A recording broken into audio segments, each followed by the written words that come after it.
자, 히든카드 바로 출발해 보도록 하겠습니다. 네. 자, 그럼 먼저 최병훈 전문가님의 키워드부터 만나볼 텐데요. 어디에서 저희가 포인트 찾을까요? 네, 제약 바이오 우량주. 아까부터 계속 제약바이오 아까 얘기하시더니. 그래서 힌트를 주신 거구나. 그러시군요. 알겠습니다. 제약바이오 얼마나 좋은지 한번 설명해 주세요.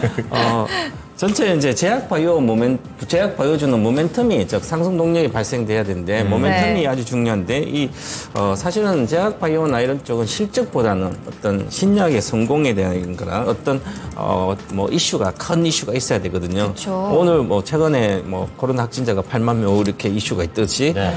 그러면 이제 관련된 이슈가 있어서 테마성으로 움직이기 때문에 저 모멘텀 주식이죠. 그래서 그렇고 그다음에 특히 이 제약 바이오가 신약을 개발한 회사는 신약 개발비가 아주 많이 들어갑니다. 그렇죠. 그래서 작은 회사들은 거의 신약을 개발해서 성공을 잘 못 시키거든요. 네. 돈이 엄청 들어가기 때문에. 그래서 장기간에 투자할 수 있는 그 역량이 있는 그걸 역량을 보유한 기업들은 신약을 성공해내는 거 할 수도 있거든요. 그래서 일반 이제 한미약품도 그렇지만 우리가 신약을 들어가서 하면 좀 한 가능성 10%밖에 안 된다. 네. 이렇게 이야기합니다. 그죠? 실제로. 그런데 우리 투자자는 그냥 믿고 무조건 된다고 생각하는데 사실은 10%밖에 안 돼요. 그렇군요. 그래서 이렇게 역량을 확실하게 신약 개발 역량을 갖고 있는 기업들은 네. 많이 빠졌을 때 또 신약 모멘텀이 나오기 때문에 그럼 많이 빠져 사놓고 기다리면 또 폭락해서 한 반타작 이상 된 파놓으면 또 회복해서 한 100% 나오거든요. 예. 그래서 이제 제약바이오 우량주들은 많이 빠져서 사면 한 100% 이상 갈 수 있는 주식을 사야 되는 거죠. 즉, 그러네요. 10% 있으면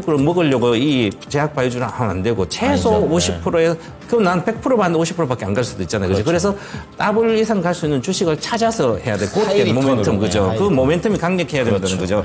그래서 지금은 이제 최고 신약 섹터가 이제 돈 되는 시장 규모로 보면 돈 되는 섹터는 항암 시장하고 네.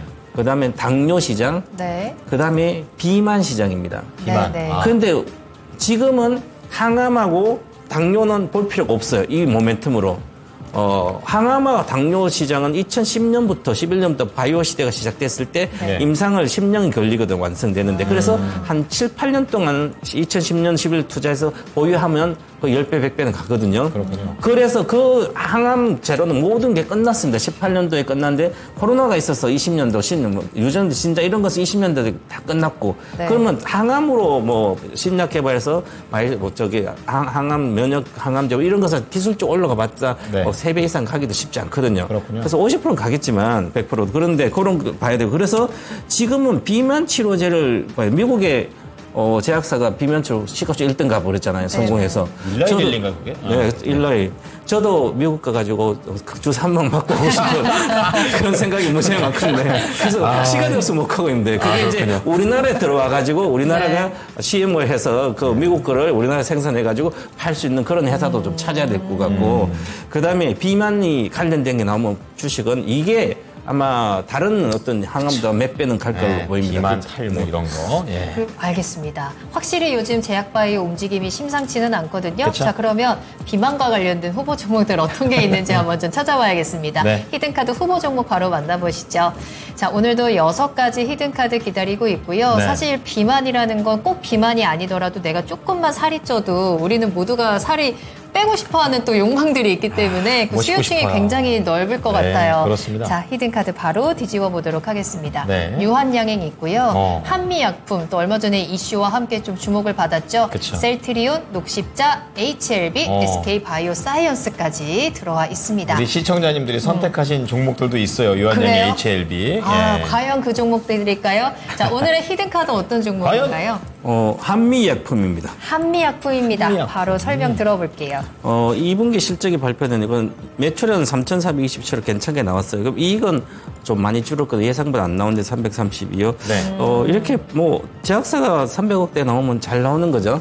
그런데 원래 이제 기존 제약 뭐 항생제부터 해서 뭐 이런 이제 만성 질환 관련된 이제 약품은 한미약품 계속 꾸준히 팔고 있어서 좋고요. 그다음 그래서 이제 이런 게 좀 이익이 나오는 회사고 늘 이익이 나옵니다. 이익 나온 걸로 신약 개발에도 충분히 되는 회사이기 때문에 그리고 네. 한미약품 신약 개발비가 가장 많이 쓰는 회사입니다. 제약사 회사 중에서도. 그리고 이제 가장 중요한 것은 항암 관련된 것도 계속 진행하고 있는데 과거에 암 관련된 마일스톤 뭐 이렇게 계약하고 해서 거의 많이 취소됐습니다. 기술처. 그래서 기술처는 취소되고 해서 그 모멘텀으로는 가는 것보다는 지금은 하반기에 비만 치료제를 공개할 예정인 것 같아요. 그러면 요 공개를 하게 되면 네. 그걸로 모멘텀이 강력한 모멘텀이 되지 않을까.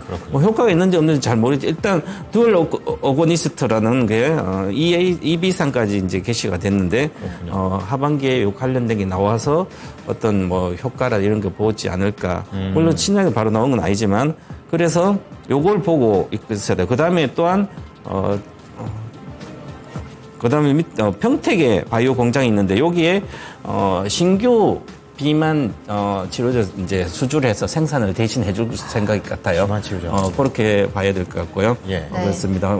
제일 밑에 건 오탑인데 오탑.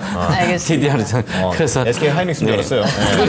갑자기? 네, 갑자기 자, 그럼 나와서. 한미약품 오늘 6%로 빨간불 강했거든요. 가격 전략 어떻게 짤까요? 저는 머릿수가는 지금 29만인데 한 좀 빠졌을 때 28만 정도 내외로 사시면 되고 손절가가 27만이니까 현재가부터 손절가까지 내려갈 때까지 분할로 매수해서 목표가 단기로 32만이고요. 네. 장기로는 뭐 많이 갈 걸로 보입니다. 일단 단기로 32만 드리겠습니다. 손절은요? 손절가는 27만 원입니다. 27만 원으로 잡겠습니다. 네. 자, 오늘의 포인트는요. 제약바이오 그중에서도 비만치료제 쪽으로 이슈를 좀 잡아주셨고요. 네. 한미약품 단기적인 수익까지 한번 챙겨가시면 되겠습니다.